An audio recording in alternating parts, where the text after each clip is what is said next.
The first estate of the clergy, the second estate of the nobles, and the third estate of the commons all believe that the fourth estate of the realm, that's the media, is very critical in any proper functioning democracy.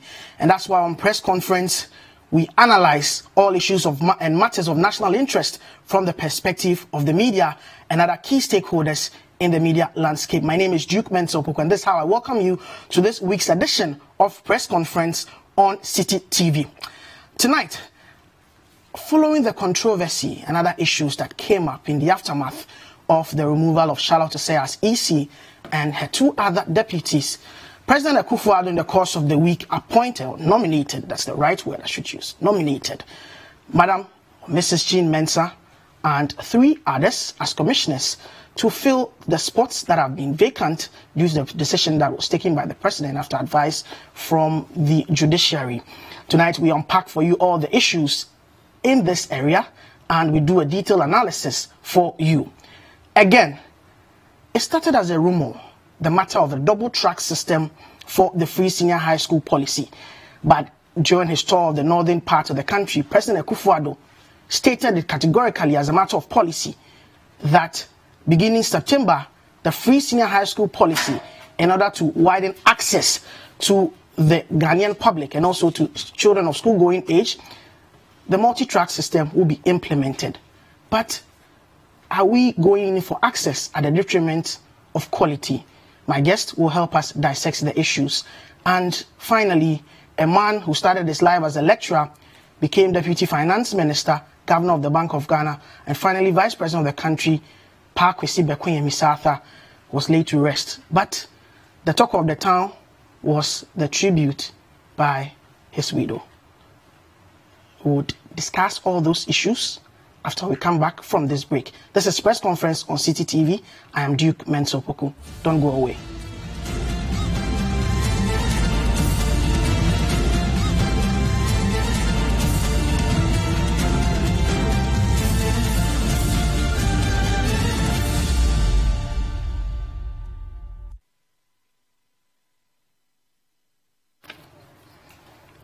Thanks for choosing Press Conference. The show is interactive via the WhatsApp line 05499869996 05499869996. On Facebook, City TV GH, and on Twitter, the hashtag is Press Conference. Now let me introduce to you the men who would help me do the discussion this evening. To my immediate left is Patrick Stevenson. Patrick Stevenson is head of research at Imani and, most importantly, is news anchor with GH1 TV. You're welcome, Patrick. Thank you very much for having me, Duke. It's always amazing to be in the media space and having conversations like this.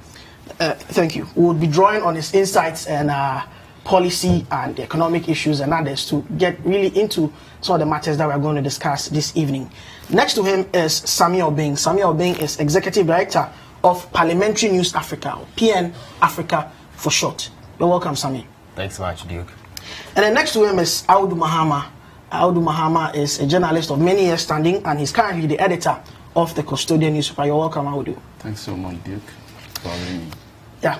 So we would get into the discussions for our first topic, that is the nomination of Madam Jean Mensa as Chairperson of the Electoral Commission and three others appointed as commissioners. But before we get into the discussions, earlier in the week, the leadership of Parliament had a media interaction with the Parliamentary Press Corps and other news media organizations in Parliament. The issue of the nomination of Madam Jean Mensa as Electoral Commission Chairperson came up for discussion at that forum. Let's hear what the Majority Leader, Osei Mensa Bonsu, and Minority Leader, Harun Idrisu, have to say about the appointment of Mrs. Jean Mensa as Electoral Commission Chairperson. Currently, the President is mandated by the Constitution in Article 70 to appoint the Chairperson of the Electoral Commission on the advice of the Council of State with the recent controversy surrounding the nomination of Jean Mensa as EC chair and the similar concern of the appointment of former chairperson Charlotte Osei has ignited a debate on the whole process of appointment. Speaking at a media interaction, Majority Leader Osei Jean Mensa-Arthur expressed concern about the politicization of the position of EC chairperson and recommended a constitutional amendment as soon as practicable. I thought that we needed to amend the constitution to have the president become very consultative. And the way to doing that, in my view, was to have Parliament approve of the appointment of the Electoral Commissioner by a 2/3 majority. There are some of these constitutional provisions that we may have to have a second look at. I think I almost convinced Right Honorable Ajaho, but he said, okay, can we sleep over it? The following day when I went, then he drew my attention to the point, the fact that that constitutional provision is an entrenched provision. The entrenched provision, so we couldn't amend it. But in principle, we were, moving in that direction. And I think that as a country, we should be looking at these things, how to properly constitute the Electoral Commission. Minority Leader Harry Naidrusu, however, says there must be a domestication of the office of the Electoral Commission chairperson. We are interrogating the personalities and background of those appointed. What I want is a credible electoral commission that will conduct free and fair elections in Ghana. But trust me, in my own opinion, my elections tamale serve first. Then I'll be interested in what happens in the other 274 constituency. What happens at the headquarters is what we remit to them. And therefore, we should demystify what an electoral commissioner and deputy electoral commissioners can do. Honestly, we should demystify it. In my constituency, I get my election results by 9-10 p.m. and I have it from all my polling stations. Still at that forum, the Majority Leader Osei Jean Mensa-Arthur admitted that the House cannot pass the much-anticipated Right to Information Bill before the House rises over the weekend. I should say that given the volume of that document, it's not likely that I'll be able to complete it this meeting. The next meeting, which is the budget meeting, which may hold beginning the last week in October, I guess we'll come and continue with it. Issues such as the punctuality of MPs, ongoing reforms of the standing orders of Parliament, as well as the friction between the Speaker and the minority, came up for discussion at the media interaction with the leadership of Parliament. So that instead was from Parliament. Let's go straight into the discussions. I start with you, Patrick. Patrick, how did you receive the news of the appointment of Mrs. Jean Mensa as Electoral Commission chairperson, then appointment of 2 other deputies, and then the other member of the commission?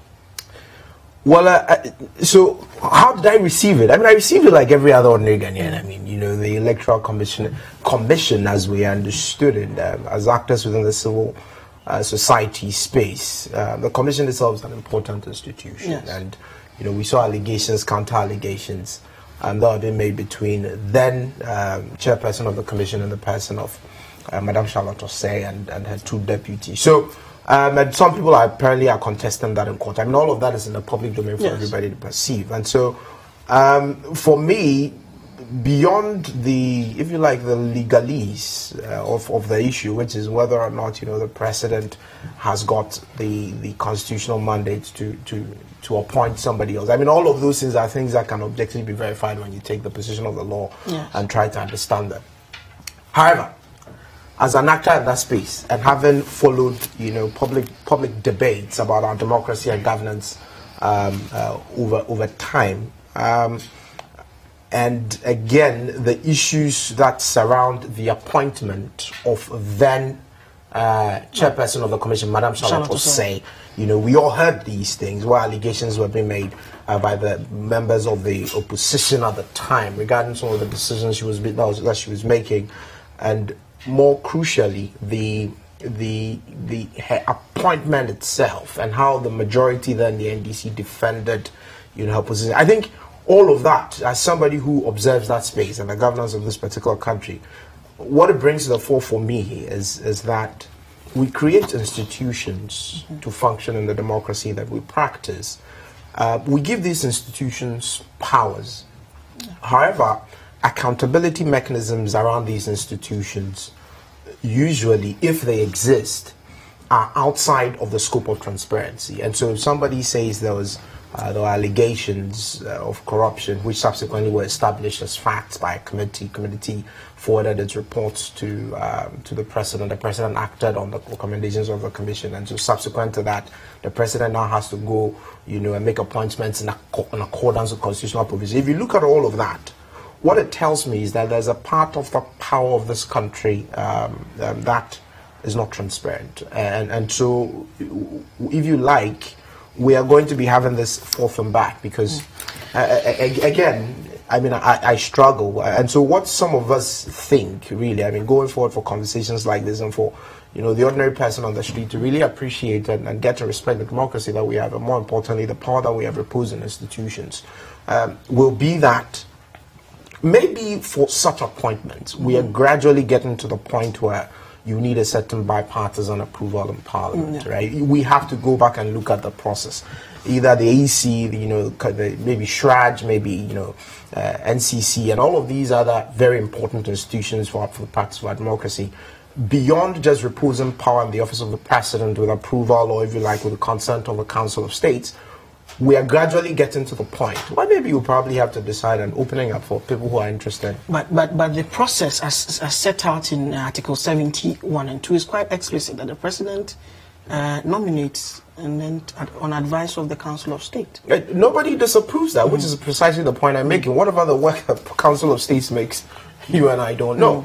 The point I'm making is that because of the polarized nature of our democracy, and again, if you take Parliament as an institution, to the extent that most of the decisions that are coming out of Parliament are based on simple majority rules, those decisions that go to the heart of the democratic practice we have as a country, maybe we are getting to the point where it has to be opened up. We have to have some of these frank conversations, because you can't just throw out of the window the concerns that people you have from the other side of the political divide will equally have. And it's not to say that anybody is being, mischievous or whatever. I'm saying that the legal processes could be right.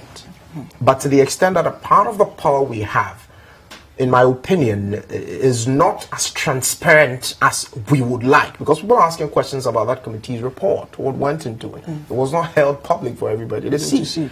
Is it a matter of security and of national interest, because we're going to, which is why we have to conceal that from the public? And so when you balance all of these opinions, it appears to me, and I'm sure there are quite a number of people who equally share this view, that some sensitive decisions that go to the heart of the practice of our democracy, appointment of electoral commissioner, appointment of certain judges, within the judiciary system, appointment of, the chairpersons for the NCC, and some of these other institutions, I think we are gradually getting to the point where probably we have to open up for people who are interested to apply. Maybe some institution, I'm not sure if it's the Public Services Commission or whoever, but, bipartisan party, committee in Parliament, would review these individuals, would make recommendations to the presidency for approval, which would then come to Parliament for approval. I'm not a political scientist, so I'm not sure what the political mechanics would look like. That's an entrenched position, so it's an entrenched provision of the Constitution. So, of course, so it would need more than just usual parliamentary practice to pass it. That may require 2/3 majority in Parliament to pass that and approve that. But we'll get back into that. Right. Let me pick your thoughts on preliminary thoughts on the appointment of Mrs. Jean Mensa. Sammy.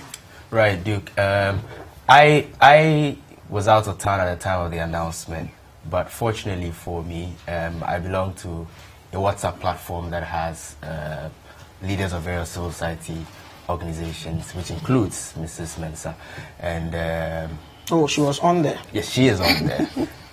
And so on the day of the announcement, I think I saw a lot of messages congratulating her on the page. I checked it out. I looked up online to see many media organizations reporting the news.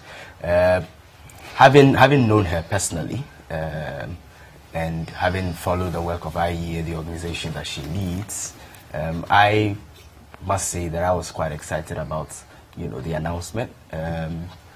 What has taken me aback, though, is that rehash of what goes on in this country whenever any of such announcements are made, where we now have the political, actors jumping into the space and limiting it to just the political discourse of our times, the partisan things.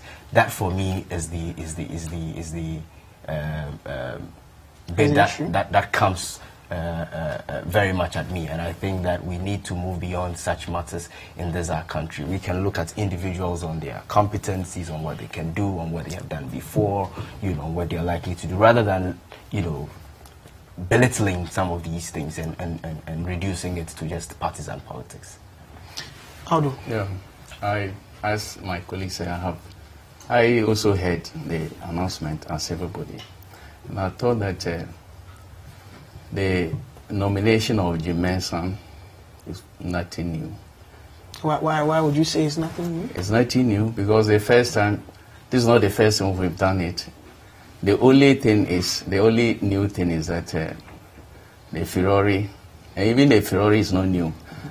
When Charles Osei was nominated, the same thing happened in this, and when what's the name? Jean Mensa was also nominated, the same thing happened. But I do not have anything because as my colleague said, I know Jean Mensa very well and I know her worth and she's the right person to do the job and I don't have any problem with it. Well, right person to do the job. There's an important point to be made, which is that there's a political economy for decision making. Let me say this. Okay. We all know what Jean Mensa has been doing in this our electoral process. Fantastic. We know what she's been doing all along, and I agree. And I do not see why such a person will be nominated and they will be fury over her nomination. No, but people have raised in the past. Since this conversation came up, people have raised issues of the fact that the IEA is predominantly a center-right. Think tank. That's the point I was getting to. It's a center-right think tank. To that point. And so if you have just a minute, if you have a political space where it's a center-left, center-right, kind of thing that dominates, you don't have a proper centrist or a third force political party, why would you defer to, especially when the center-right is in office? No. Our electoral system is said that it doesn't matter who is appointed, whether center-right or center-left. The work is, as we all hear the Supreme Court say, it's at the polling station. And I'm saying that even if Nana Akufo-Addo were to be elected at the chairperson of the Electoral Commission today, he will not change anything when it comes to elections. Are you sure about that? I am very sure about that. The processes are laid out. The referee does not determine the outcome of the game. Especially with the presidential, she's the how do you call it? The returning officer for presidential national elections. And before the elections get to the chairperson of the Electoral Commission, they are already known to the parties. And therefore, I do not see why nomination of chairperson of the Electoral Commission should be a matter of argument or furore. Okay, Patrick. Look, you see, so I was making a point that there are certain competences that we would typically discuss within the public space, right, regarding such appointments. And, I'm not sure that the problem is about the competency of Madame Jean Mensa, and indeed her role that she has played as a civil society actor. Nobody questions that. However, the political economy through which certain decisions are made in this country is where the problem is. Nobody can question the sort of reforms that Jean Mensa and the IE have contributed to. No. I mean, they've been there, since 98 or 94? Before that. They've been there, they've done it. But she's not being appointed because of the IEA. She's being appointed because of her personal competences. So I'm saying that, and I'll struggle to find anybody across the political divide who would go questioning her professional competences. I doubt it. However, it is the political economy of the decision that is being made. And you make a point that I don't think in Ghana we have center-right, center-left. Otherwise, we won't see some of the You know, of course, I mean, we don't. It's very thin. We don't. Let's not get into the complexity of those conversations. We don't have that debate at all. Otherwise, I mean, yeah, we have a conservative party trying to it's not conservative. I'm open to debate anybody on any of the programs that is very conservative. I'm open to. Of course, I mean, even in the latest, they don't. The latest media review, you have progressive taxation that's taxing the rich more. That's obviously not a center-right policy. So let's not label, because you want to identify center-left, center-right, and all of these things based on the outcomes of the decisions that they're making. That has come up. No, it's not. It's not. So let's get serious. Which is that the politics, right, which has been shaped by the structure of our constitution and practice of our democracy in the last 25 years, in my opinion, is where the debate is. So, Audu was right. It could have been another Danko Akufo-Addo himself, for the purposes of argument, sitting in the seat of the EC. It may not be consequential if you look at his personal competences. I'm saying it is the politics. And so you need to arrive at the point where everybody who's an active political actor and the stakeholder has a say. Is not necessarily have a say, because when you stretch the argument to get into the point where everybody must have a say, or any actor that matters must have a say, you are going to cripple the government that is in power and the exercise of that particular power. But the point I'm making is that at least every political party that has representation in parliament, right, must have somewhat a contribution to the conversation. Sammy, I'm not sure you are suggesting a process, Patrick, that we should have this kind of Athenian democracy where everybody has a say. No, not at all. No, look, Constitution clearly defines how the chairperson of Electoral Commission is nominated and approved, and therefore I do not see why people will be saying that just president acting in accordance with Constitution. People will say that there are issues with it. The architecture of the Constitution, I think that, I mean, if it was really the call of the president alone, the Constitution would have said, well, the president should appoint. But there's a reason why the Council of State, if it is, I mean, doing the work that is cut out for it in the Constitution, there's a reason for that. On the advice, there should be a certain level of consultation. Yes, so even on the advice. Advice can be taken off. Let me ask the question. Yes, why can that not be broadened to bring in other people in the spirit of, you know, better democratic? If you want to change the Constitution, well, the system we are operating now is per the Constitution. If you want this broad consultation that you are talking about, then let's change the Constitution, make the Constitution for amendment. Okay. Because even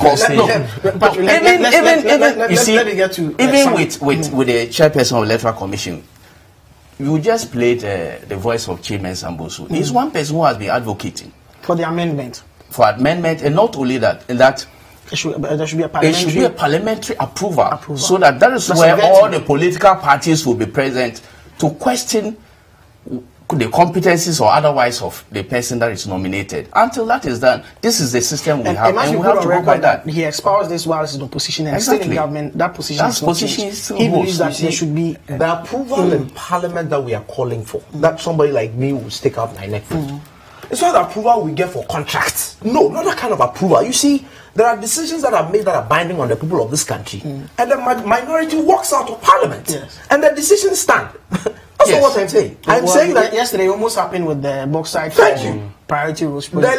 You can do the contract, because subsequently, if a government regime changes, we can review that contract, and if financial loss has been caused, due process will follow. But however, the Electoral Commissioner is so fundamental to the practice of our democracy that you can't just leave it to simple majority decisions. And so I agree with Audu. I'm not saying the president has Edu. No, nobody should quote me. That's what I'm saying. I'm saying that there's a certain fear, there's a certain public outcry. Are these concerns legitimate? I'm not sure. They could be not.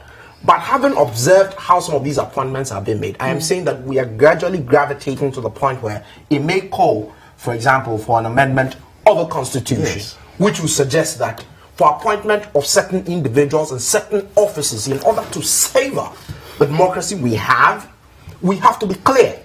Yes, the president is going to be involved, but we amend the process so that it goes to parliament, and political parties that have representation in parliament get a say It doesn't mean that that's all. You can say, for example, that you have 60% parliamentary approval for that particular decision, which means it is the responsibility of the then majority to convince a section of the minority. A section of the minority to buy into that decision. Exactly. And that compromise, you see, it moves the whole country to the point where we get to understand the practice of democracy and public policy, which is for people to learn to compromise. Because when they say this conversation, which I'm sure we're going to get into very soon, free high school, left or right, the point is compromise. How do you compromise? How do we reach an agenda? How do we get to a consensus? And if we keep doing this simple majority thing, it's not going to happen. It's not going to work. Sorry, it's important to note that there are several flaws that we can find in our current constitution. 25 years it has served us. There are many areas that, you know, many organizations, many individuals have advocated for change, and the EC appointment process is one of those. Our constitution has not changed. Our constitution is not going to change until, you know, I mean, I'm saying the constitution is not going to change during the period within which, you know, Mrs. Jean Mensa may or may not be, you know, in office, eventually given the nod. My point really is that in between now and when that constitutional change happens, we need to move beyond just, you know, political actors trying to muddy the waters when some of these decisions are being taken, to ensuring that we take our nation seriously. Because these same happenings were evident at the time of the appointment of the immediate past EC boss. And, you know, there were the politicians saying whatever they needed to say, and we find ourselves where we are today. We do not want to be doing this to ourselves over and over. So maybe in between, stop covering them. I'm just asking the question. Maybe you to stop covering them. Patrick, I'm not up for discussion here. I'm just asking the questions. On that note, we'll take a break and we'll be back to discuss the other vexed matters.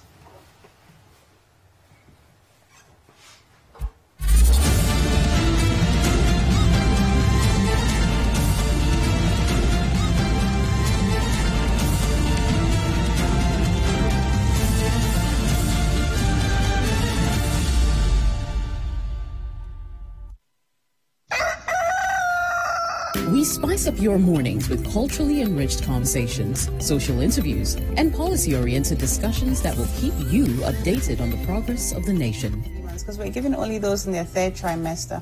So in the next 3 months, those in their second would be ready to receive the kit. And we're taking data at registration, which is before they take the kit, at delivery and post-delivery, so that we can analyze and we'll see the numbers. So from the numbers and the data that we're collecting, we would know what has worked, what hasn't worked, you know. Join the Breakfast Daily team Monday through Fridays from 7:30 a.m. to 10. Let your voice be heard with the hashtag Breakfast Daily. Join us for breakfast daily, only on City TV.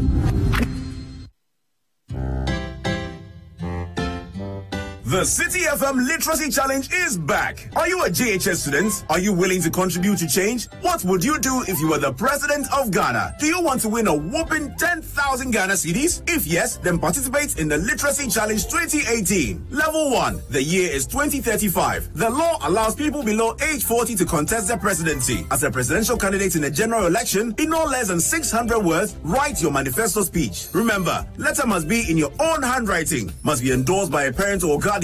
Add your full contact details and post to the Literacy Challenge, P.O. Box GP 14123 Accra Central, or drop it off at the front desk of City FM at the Braka behind the police station. Level 2. The top 50 students selected from all over Ghana shall take a written general knowledge quiz. And finally, Level 3. The top 10 students shall compete in a classic quiz competition to win the ultimate prize of 10,000 Ghana cedis. The Literacy Challenge is powered by 97.3 City FM and sponsored by Data Bank Edifund and MoneyGram with support from City TV. Closing day for entries is Friday, 10th August 2018. Call 0205-973-973 for more inquiries. Terms and conditions apply.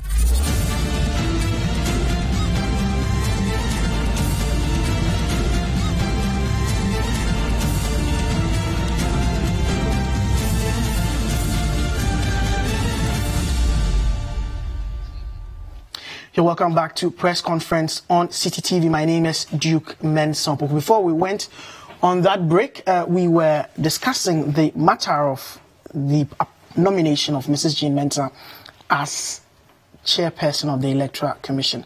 we will quickly move on from that to the next issue which we have for discussion.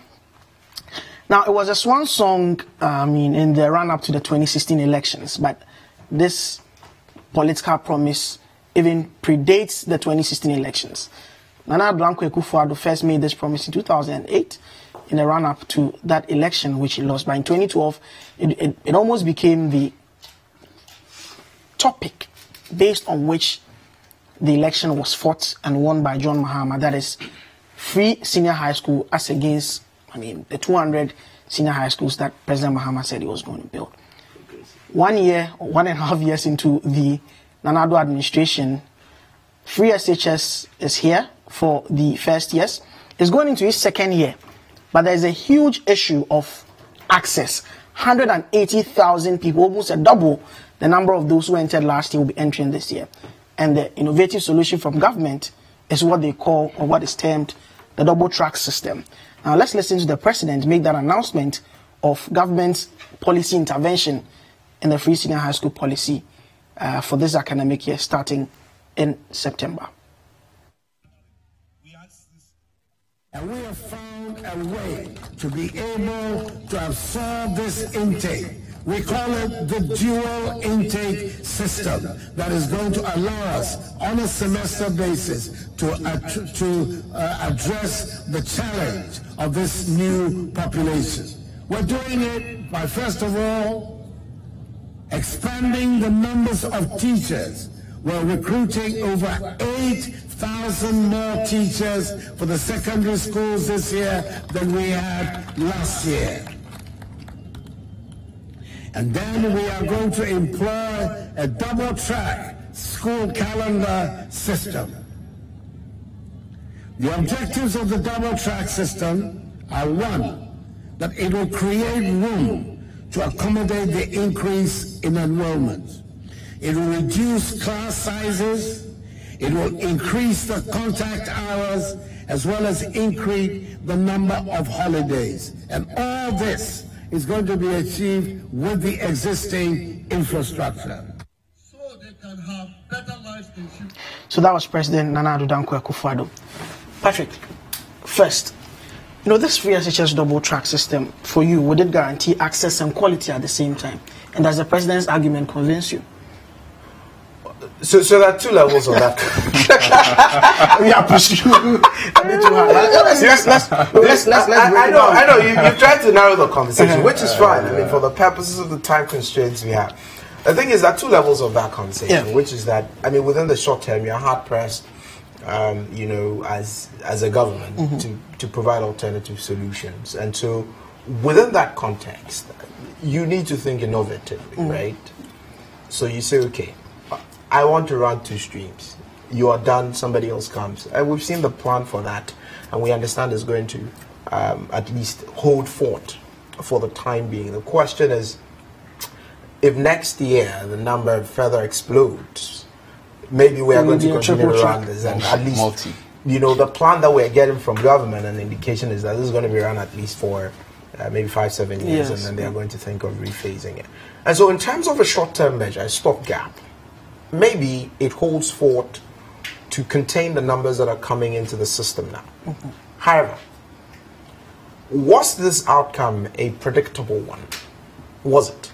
Because in policy implementation, you have what you call unintended consequences of policy, right? Yeah. And you have the predictable consequences of policy. This one was predictable. And lots of could have taken the numbers. No, this outcome is predictable. The conversation has gone way beyond this. Right from 2012, when issues like Emmanuel and for them, consistently advocated for that. That's a likely outcome. The most profound one I recall from some of the pieces we authored in 2016 when the government came up with the proposition again. The most profound argument was that, look, nobody anywhere says you can't do this stuff. Indeed, everybody else wants this stuff. However, the likely outcome you're supposed to be dealing with is explosion in the numbers. And even the estimations we made, 33% increment, looks very conservative now, given the sort of problems we're beginning to see. And so that was a predictable outcome. What it meant was that once we knew that was going to be a likely outcome, we should have been thinking through what alternative strategies exist, and not to wake up one day and spring surprises on us. Maybe, if we are thought through it, this would have actually been a solution we had at the time.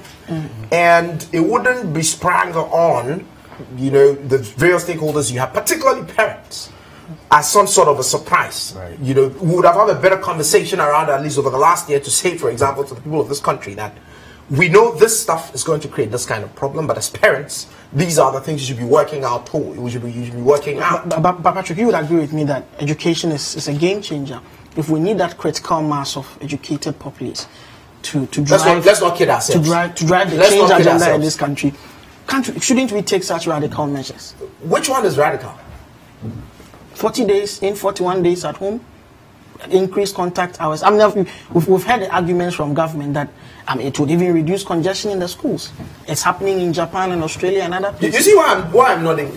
I have heard that argument about it's happening in Japan and other places. Yeah. The debt to GDP of Japan sometimes goes in excess of 100%. But you don't get, when you reach 70% in this country, you immediately, the cost for it. Why? Context is everything. Context matters. Your liquidity ratio as a country is not equal to that of Japan. What it exports in terms of technology can swallow this whole country. Samsung's exports alone can blow up the GDP of this country. So I'm saying that yes, these may have been tried and tested in other jurisdictions, but context matters. And when context matters, the free senior high school we have rolled out this year and all the goodies that come with it, where suppliers are supposed to be paid down the education value chain. There are suppliers who today haven't been paid. That's context. It may have been deployed as a policy initiative in Japan.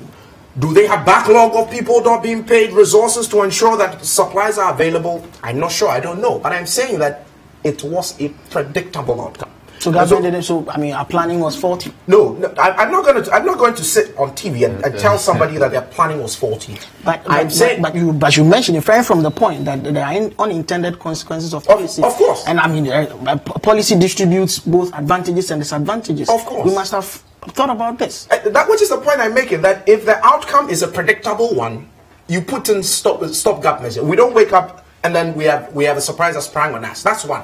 Two, if it is an unintended consequence, then measures like this works. And I'm saying to the extent that this one was predictable, it's quite strange that parents wake up and this has been sprung on them when the kids go to school in about 9 weeks. That, I think we could have had a better conversation around it. And now, you know, for me, the most profound development around this policy in the course of the week, I think it was on your show, on your channel, when Bernard Avner interviewed the finance minister. And that would be okay. And for me, if nothing matters in the policy conversation in this country, if nothing matters at all, the demeanor, the posturing of the finance minister, even if today we are told he was airing his personal views, alone is telling on the implementation of the policy. Because his personal view as somebody who holds the purse of this country and sees all the technical work done across the board, because his people need to crunch numbers. Of course. To tell us, let us know whether or not we can pay for this stuff.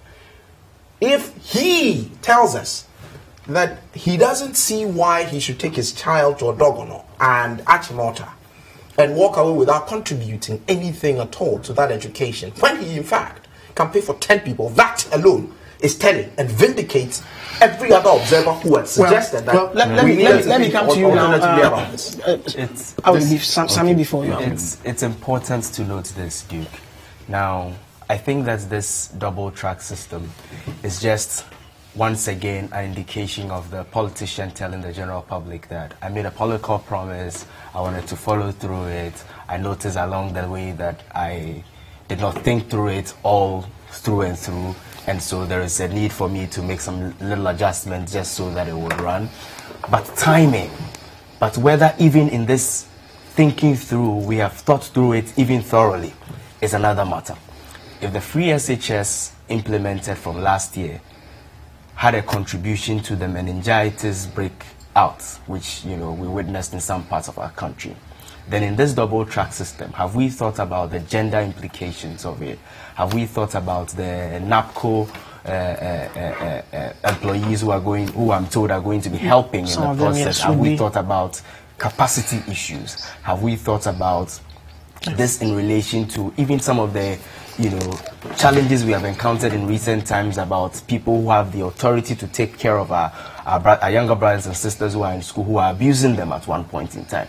We need to look at policy formulation and implementation in the context of all of the likely, occurrences. We don't just make an announcement on the 21st of July about such a major policy situation when it is going to be implemented from the beginning of September.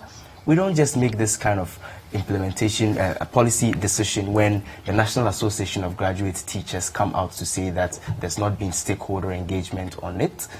These things are worrying. I mean, secondary education or education in general is to the heart of national development. And that is the more reason why we must look at these matters beyond just, making political promises, trying to implement it, and then changing, shifting the goalpost just because we need to implement this. If it makes room for more students to go to school, good. But we must look at the implications just beyond, in 4 years' time, accounting to the people and saying, I made a promise and I have delivered. This is a policy that government has consistently campaigned on. And I'm sure even the president knew that with this there will be increases in numbers of those who will be entering the SS. And therefore there will be need for us to expand the access in terms of classrooms and all that.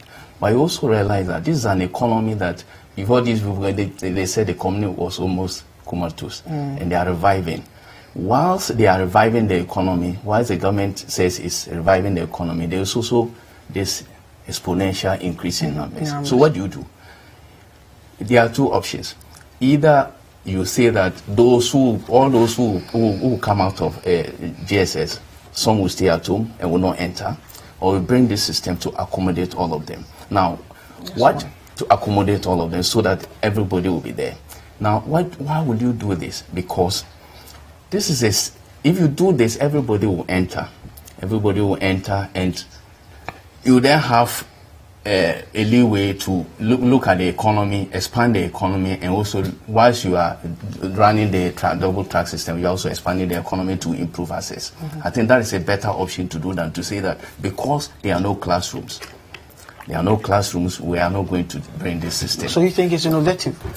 Well, it is. Or it's just the last. Is the last alternative? I see it as the last alternative because, as I said, government knew there was going to be increase in numbers because of the free SHS, and there was a need to increase classrooms and infrastructure.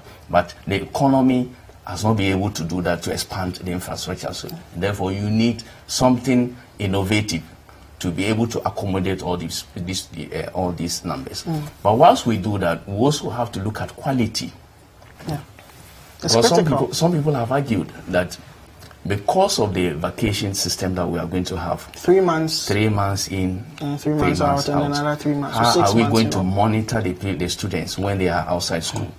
That's something. I know for universities, this is done. The semester system is done, but they are more matured. They know how to handle themselves. But these are teenagers, very young people. So parents would have to come in.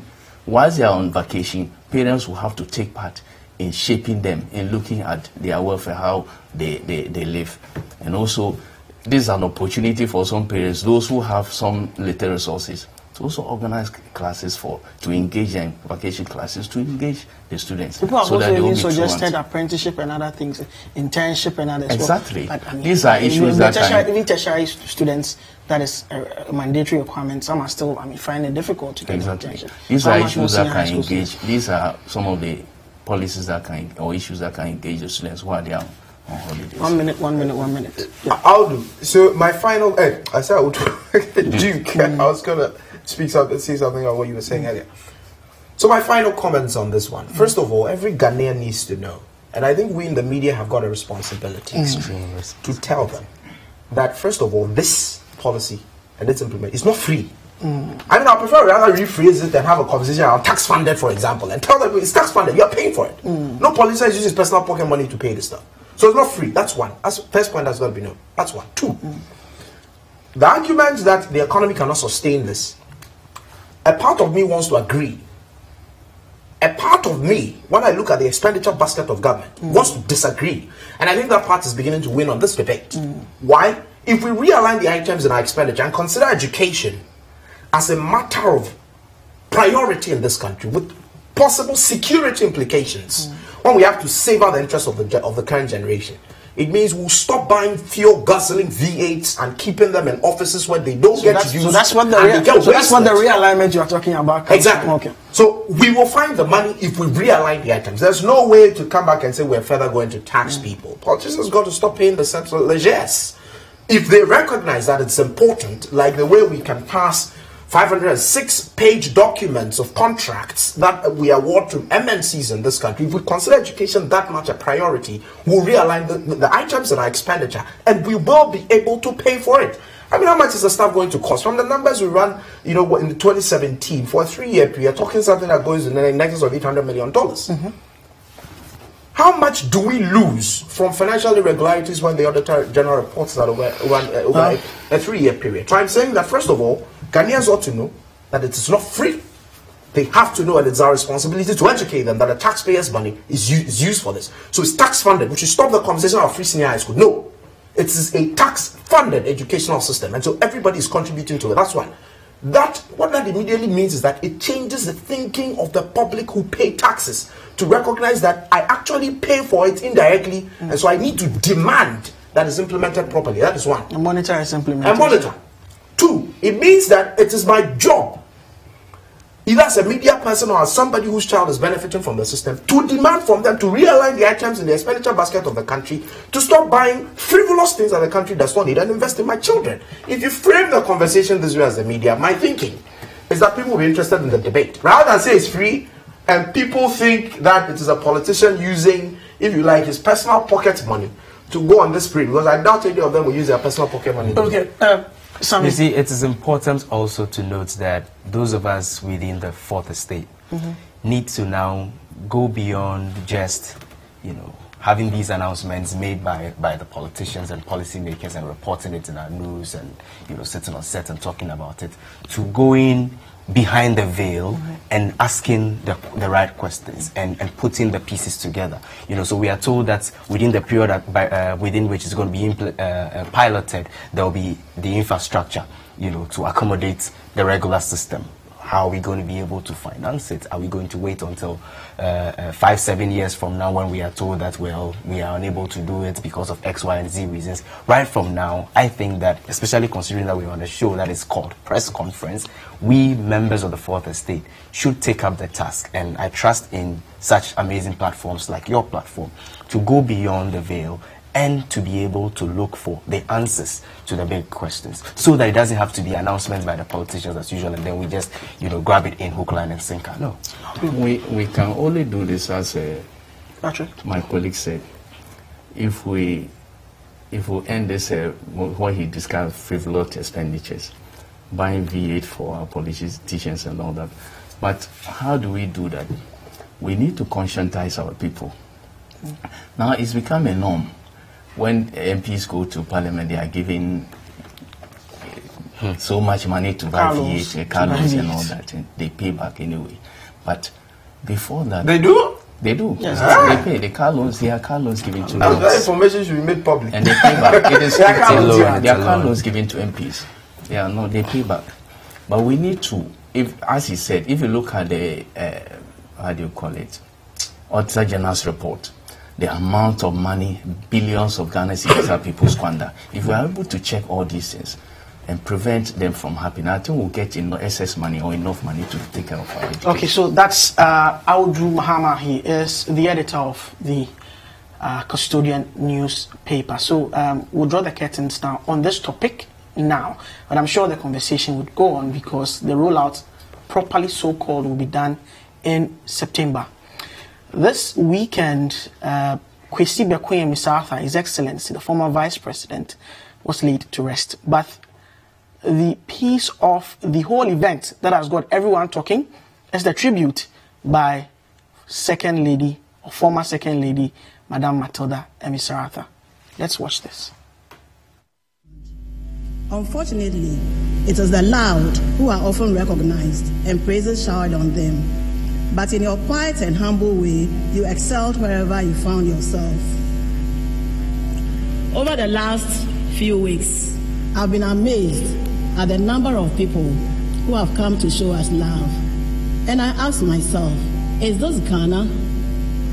are all these people in Ghana because the maligning, the lies, the treachery, the wickedness, the deliberately changing things so that you could look better than others, the mischievousness. I ask myself, is this Ghana?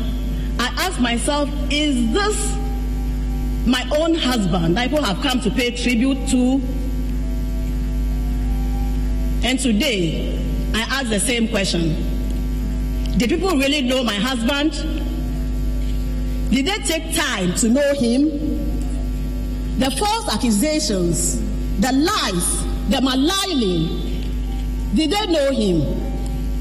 My dearest, me, your children, Kwesi, Mami Boatema, Yao, Atre, your grandchildren, Emily, Pamela, and Eliana, we knew you and we know you.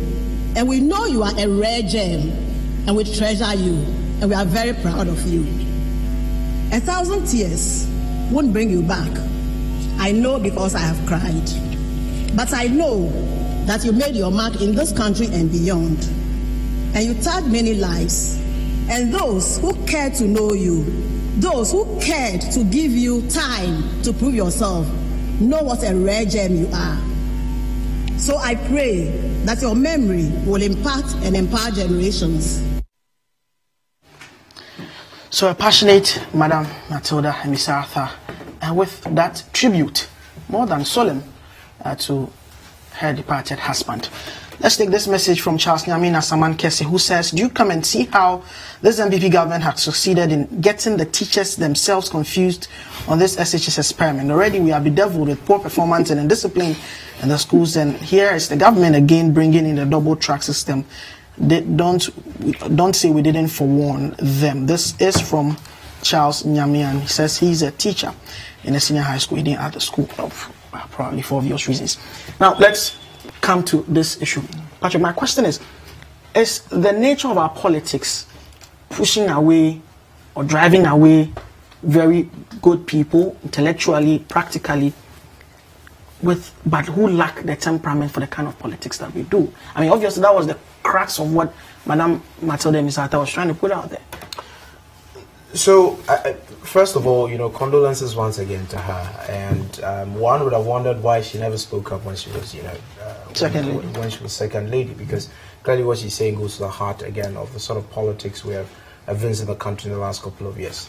Take nothing from what she has said, right? I think she's spot on a number of things, which is that the current political conversations and debates have become extremely vindictive in the media, and we, the media, give credence to any quote unquote silly arguments that are advanced, that damage the credibility of people, that damage, that do not even quiz substance, for example. And so very noble individuals have either gone quiet, they've completely fizzled out of, public discourse, because I will struggle, for example, while I'll have conversations on Free Senior High School, and the people on the table are not the likes of, Joe Fuzana Mohamed, for instance, and, the likes of Ivana Diamonds, and the rest of them who we know, understand the crux of it. I'm not singling these individuals for any purpose. I'm just saying that there are people who have gone out of their skin, to do things for this country publicly, and decided to shut out themselves from, the noise that you find. And so I guess her point is there's a lot of noise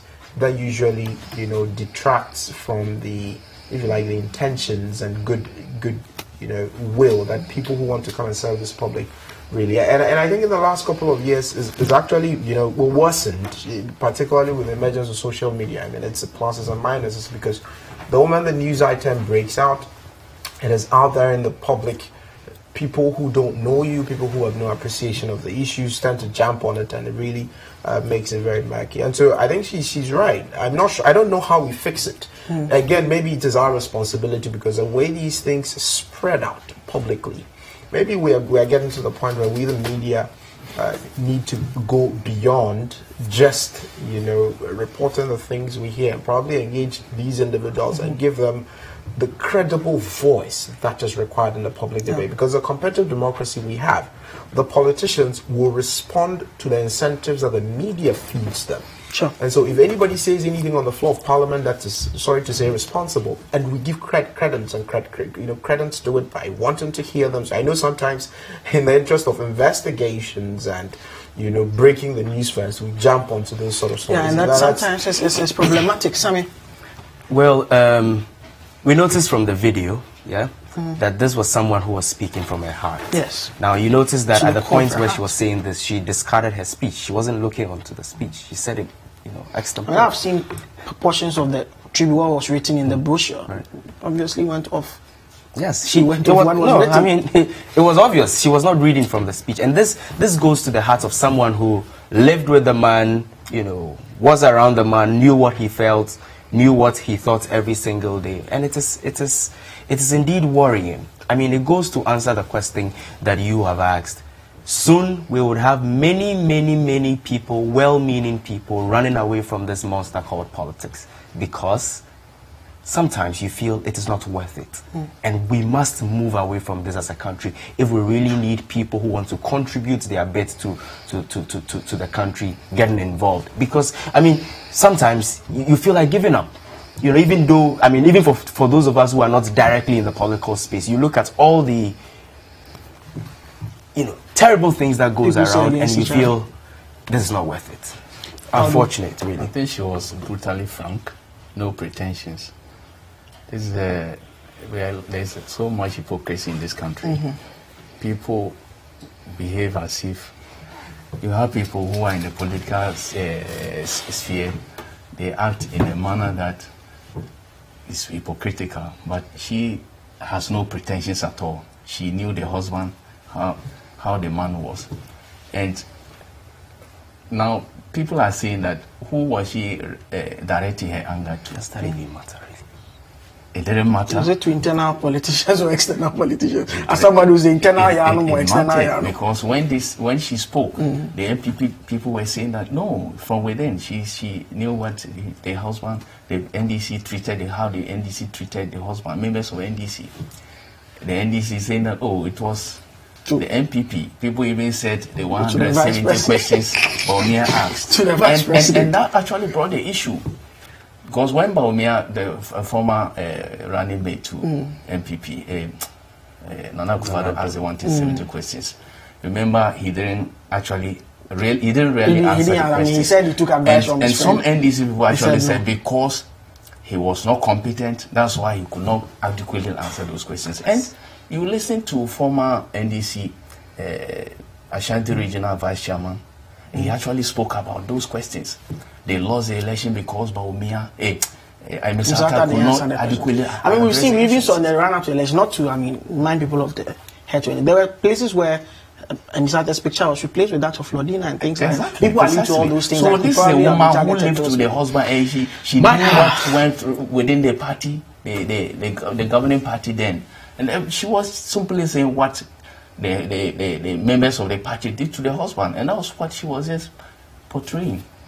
But you see, Duke, sorry, the politicians of our times should stop reducing these human feeling issues to just what one political party thinks or the other.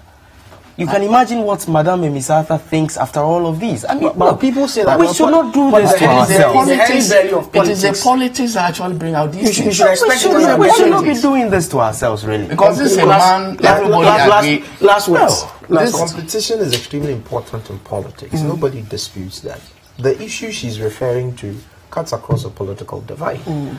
I don't think it's about 170 questions wherever. There's nowhere in the practice of our democracy that says that Amissah-Arthur, who was vice president, should go and respond to Dr. Mahmoud Bawumia when he was in opposition. There's nothing like that. Yes. So, to the extent that we have a competitive democratic practice, in my opinion, fair opinion, what she's referred to is something that goes to the heart of time. Of our democratic practice. We in the media should stop giving attention to people who say things not of substance. And project those. So that's an admonition to me and to all media men out there who are watching, and also to our listeners and our viewers on all platforms. That's how we end this week's edition of Press Conference on City TV. And those who join me to do the discussion were Patrick Stevenson, news anchor GH1 TV, head of research Imani Africa, Samuel being Executive Director of Parliamentary News Africa, that's PN Africa, and Audu Mahama, Editor of The Custodian. Gentlemen, thank you for making it, and to you out there at home, thank you for watching and sending in your messages. Until next week, we'll bring you the next edition of Press Conference. Keep watching City TV. My name is Jean Mensa. Good night.